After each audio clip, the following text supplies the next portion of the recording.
पिछले एक महीने से चीन लद्दाख में घुसपैठ करके बैठा है, आप सब जानते हैं। और भारत ने इस पर सख्ती भी दिखाई है।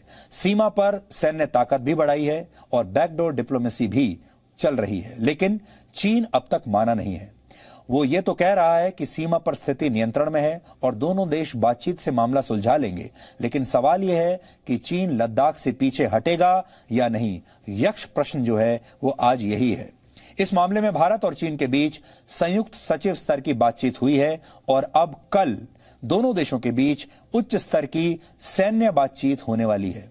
यह बहुत अहम बातचीत होगी और इस सैन्य बातचीत में दोनों देशों के लेफ्टिनेंट जनरल रैंक के अधिकारी मिलकर बात करेंगे।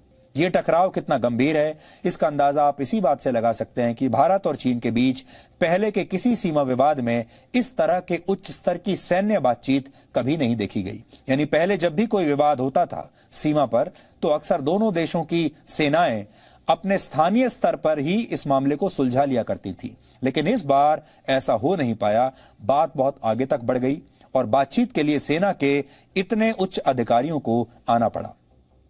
शनिवार को यानी कल भारत की 14वीं कोर के commander lieutenant general Harinder Singh चीन के दक्षिणी शिनजियांग प्रांत के मिलिट्री चीफ से मुलाकात करेंगे। 14वीं कोर ही कारगिल और लेह में तैनात है और सियाचिन की रखवाली भी यही कोर करती है। इस कोर के commander lieutenant general Harinder Singh Leh से हेलीकॉप्टर के जरिए चुशूल पहुंचेंगे, जहां से सीमा पार कर चीन की तरफ बने बॉर्डर पर्सनल मीटिंग पॉइंट पर जाएंगे और चीन के सैन्य अधिकारियों से वो वहां पर मिलेंगे। लेफ्टिनेंट जनरल हरिंदर सिंह बहुत अनुभवी सैन्य अधिकारी हैं। वो चीन से जुड़े भारत के रणनीतिक मामलों को बहुत अच्छी तरह से समझते हैं। लेकिन अब बड़ा सवाल यह है, क्या इस बातचीत से चीन मान जाएगा? अगर चीन मान जाएगा तो किन शर्तों पर मानेगा? और अगर यह सैन्य बातचीत फेल हो गई तो फिर इसके बाद क्या होगा? क्योंकि अगर मामला सुलझाना है तो इसमें पहला रास्ता यह है कि जिन 4 से 5 जगहों पर सीधे टकराव की स्थिति इस समय बनी हुई है, पहले उस टकराव को खत्म किया जाए। यानी वहां से सैनिकों को हटाया जाए, क्योंकि सैन्य साजो सामान के साथ चीन के 5 से 10 हजार सैनिक वहां मौजूद हैं, ऐसा बताया जा रहा है। और भारत ने भी इसी के बराबर अपने सैनिकों की तैनाती कर दी है। यानी सेनाएं आमने सामने हैं। भारत की पहली शर्त तो यही है कि पहले की स्थिति लौटनी चाहिए। यानी लद्दाख में जहां तक चीन के सैनिक आ चुके हैं वहां से उन्हें पीछे हटना होगा और अपनी पुरानी पोजीशन पर लौटना होगा। लेकिन चीन की सोच यह है कि जहां तक उसके सैनिक आ चुके हैं वही अब नई स्थिति हो गई है। और इसको आप ऐसे भी समझ सकते हैं, चीन ये कह रहा है कि अब उसके सैनिक जहां आ चुके हैं यही नया नॉर्मल है, यही नई LAC है और इसी पर बातचीत करके वो अपनी शर्तें मानने पर मजबूर कर देगा।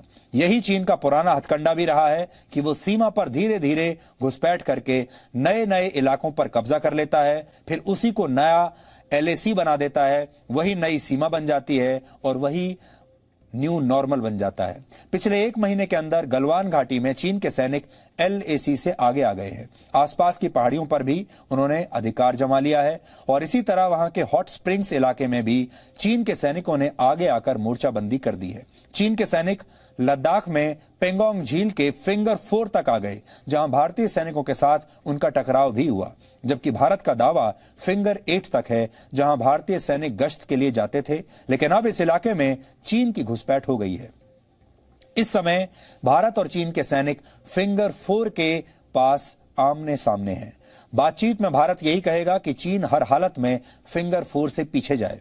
भारत चीन से उन बख्तरबंद गाड़ियों और तोपों को भी पीछे ले जाने के लिए कहेगा जिन्हें चीन अप्रैल और मई में आगे लेकर आया था। अब चीन भारत की पहली शर्त को कितना मानेगा, यह बहुत बड़ा सवाल है।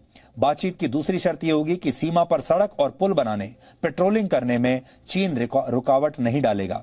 यह तो भारत ने पहले ही कह दिया है कि लाइन ऑफ एक्चुअल कंट्रोल के अंदर अपने इलाके में इंफ्रास्ट्रक्चर बनाने का काम वो रोकेगा नहीं, बल्कि ये काम और तेजी से होगा, क्योंकि अपने इलाके के अंदर सड़क और पुल बनाने से भारत को कोई रोक नहीं सकता। अब चीन इस बात को कितना मानेगा, यह भी एक सवाल है, क्योंकि मौजूदा टकराव इसीलिए हुआ कि LAC पर भारत लगातार सड़कें और पुल बना रहा है और यही चीन को पसंद नहीं आया।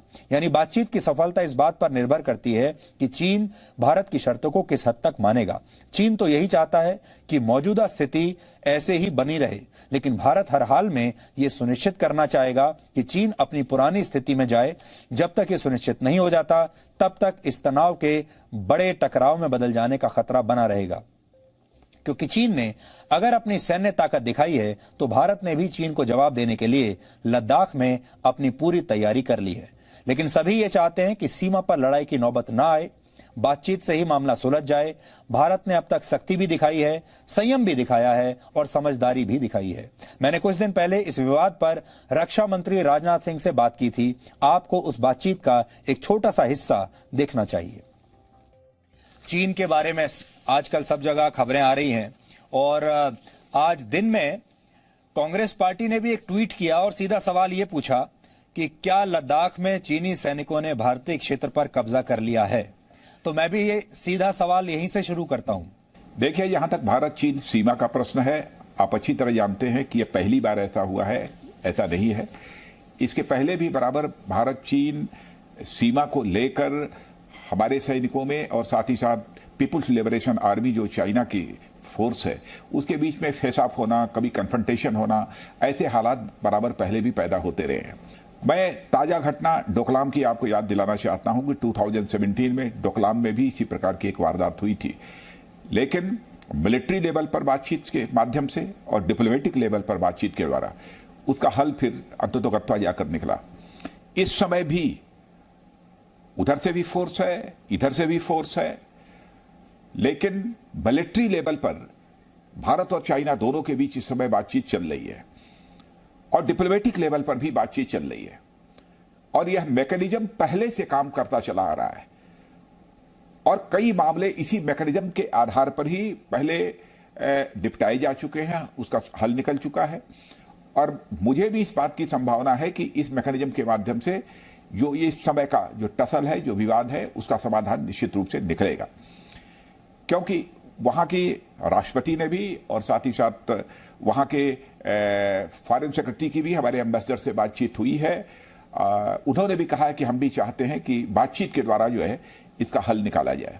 जी, जो कुछ भी होगा सम्मानजनक होगा। हाँ, इतना मैं कहना चाहता हूँ सुधीर जी, मैं समस्त देशवासियों को अपनी तरफ से आश्वस्त करना चाहता हूँ कि भारत का मस्तक किसी भी सूरत में हम लोग झुकने नहीं देंगे। हम दुनिया के किसी देश का सिर न झुकाना चाहते हैं, न हम कभी अपना सिर कभी झुका सकते हैं राष्ट्रीय स्वाभिमान के प्रश्न पर। आज की रात बहुत महत्वपूर्ण है और चीन का मीडिया भी और भारत का मीडिया भी लगातार इस तरह की रिपोर्टिंग कर रहे हैं, जैसे ऐसा लगता है जैसे भारत और चीन के बीच बहुत जल्द युद्ध शुरू हो जाएगा। दोनों तरफ से इसी तरह की रिपोर्टिंग हो रही है, लेकिन हम यहां पर संयम के साथ आपको ये खबर बता रहे हैं और ये समय ऐसा नहीं है जब दोनों तरफ का मीडिया उत्तेजना दिखाए। ये समय ऐसा है जब हमें संयम से रिपोर्टिंग करनी चाहिए और ये तय करना चाहिए कि सब कुछ ठीक ठाक बातचीत के जरिए हो जाए।